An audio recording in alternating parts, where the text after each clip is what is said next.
situasi yang koruptif, maka mesti kita lakukan tindakan yang ekstra.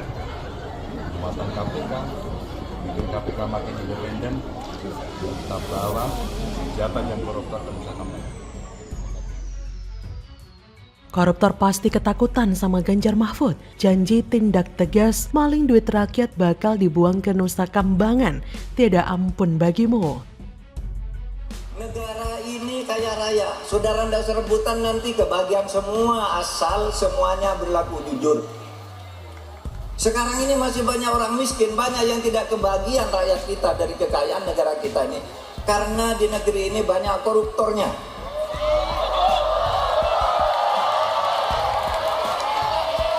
Banyak orang masih menderita di negeri ini karena penegakan hukumnya lemah. Jadi Inyong merinding dan juga kagum karena Capres-Cawapres nomor urut 3 Pak Ganjar dan Pak Mahfud punya tekad kuat dan mulia untuk memberantas korupsi di Indonesia. Ya pokoknya berantasnya gue orang tanggung-tanggung lur. Koruptor itu nanti akan dimasukkan ke penjara Nusa Kambangan. Ya ini serius banget lah dan pastinya bukan hoak.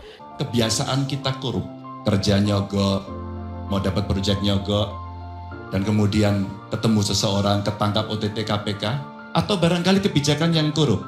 Karena regulasi menguntungkan sebagian, dan kemudian itu dijadikan seolah-olah ini untuk kepentingan bersama, atau sistem aturan yang korup dari si kelembagaannya.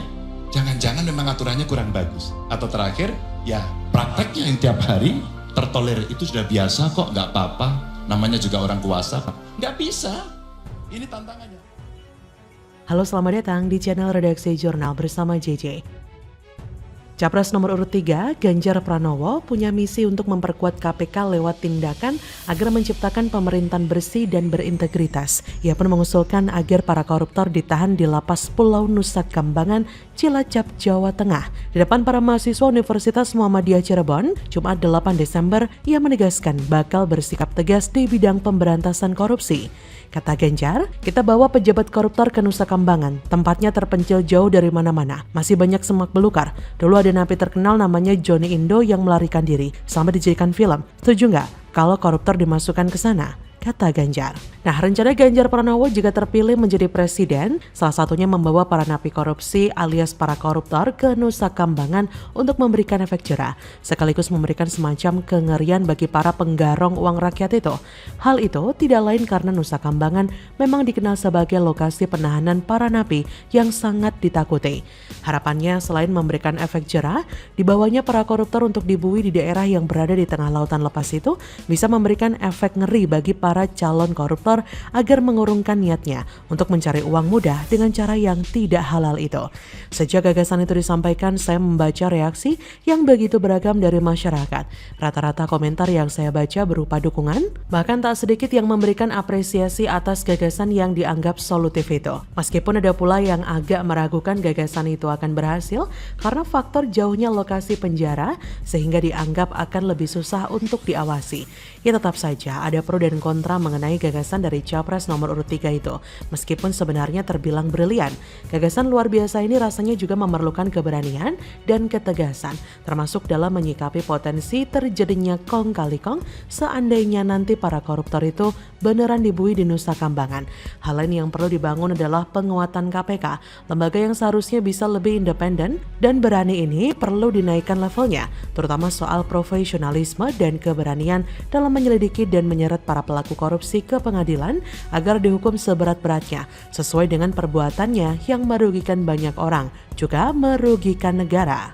Pemilihan para pengadil yang mengadili kasus tipikor juga perlu dibuat lebih profesional dengan memilah para hakim yang berani, tegas, tidak mudah tersentuh dengan penampilan agamis, tegas menolak suap, juga mengerti cara menghukum dengan seberat mungkin terhadap para koruptor. Selain itu akan bagus juga jika negara ini bisa menyulap lapas Nusa Kambangan menjadi tahanan yang mengerikan dengan kepala penjara, juga para petugas yang akan menjadi mimpi buruk bagi setiap koruptor yang nantinya akan dimasukkan ke sana. Maka Pakar Hukum Universitas Atmajaya Yogyakarta, Al Wisnubroto, menyambut positif rencana Capres nomor urut 3 tersebut untuk memenjarakan napi kasus korupsi di LP Nusa Kambangan.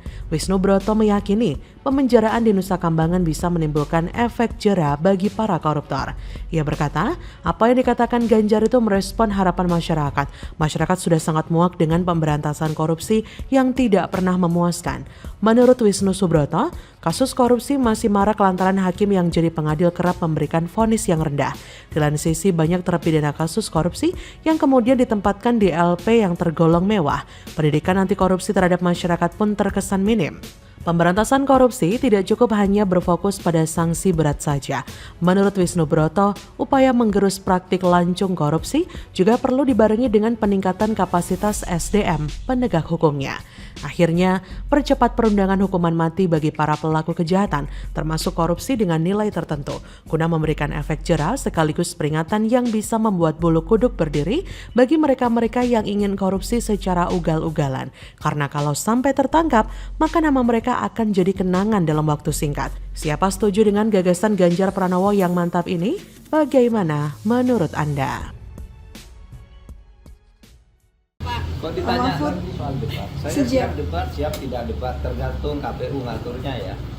Debatnya soal apa juga saya setuju, apa saja. Itu namanya kan kontestasi politik. Jadi penyelenggaranya tuh ya KPU. Mau debat bagaimana, oke, debat berdiri, oke, duduk, oke. TKN Prabowo Gibran usul debat capres tanpa saling sanggah, Mahfud MD beri sindiran telak. Itu bukan debat tapi presentasi wo. Makin memalukan nih demi sang putra mahkota. Ada beberapa ya. Yang pertama itu studi dilakukan di Jakarta, kemudian menyetujui usulan dari paslon 1. Kemudian memang ada usulan dari kita agar debatnya itu tidak menjadi saling sanggah. Karena itu sesi saling sanggahnya kalau bisa dikurangi atau dihilangkan, tapi paslon itu diberi kesempatan lebih panjang untuk pendalaman kebijakan. Yang ketiga, Pak Burhan mempertanyakan apakah perdebatan itu perlu banyak saling sanggah, ya, karena waktunya itu sangat mepet. Jadi bagaimana kalau itu lebih diperbanyak untuk pendalaman visi misi dan kebijakan dari paslon. Memang kami ada keinginan karena Prabowo Gibran ini mempunyai banyak inisiatif yang nggak dimiliki oleh pasangan lain. Ya, contohnya kita harus banyak menjelaskan soal makan siang gratis, susu gratis, hilirisasi. Nah, itu hanya bisa dilakukan kalau waktu untuk menjelaskan itu lebih panjang. Halo, selamat datang di channel Redaksi Jurnal bersama JJ. Tim Pemenangan Nasional atau TPN Ganjar Mahfud angkat bicara ihwal usulan tim kampanye nasional TKN Prabowo Gibran agar saling sanggah dalam debat Capres-Cawapres dikurangi atau dihilangkan saja. TKN Prabowo Gibran disebut-sebut menginginkan lebih banyak pendalaman kebijakan di dalam berdebat. Jubir TPN Ganjar Mahfud, Ciko Hakim mengatakan, justru sanggahan merupakan letak esensi sebuah acara debat. Tanpa itu namanya bukan debat, melainkan presentasi visi misi. Tanpa saling menyanggah, menurut Ciko, debat calon presiden dan calon wakil presiden tidak akan benar-benar menunjukkan kualitas para kandidat. Gagasan yang tidak diuji hanya jadi angan dan sekedar sebatas hafalan saja.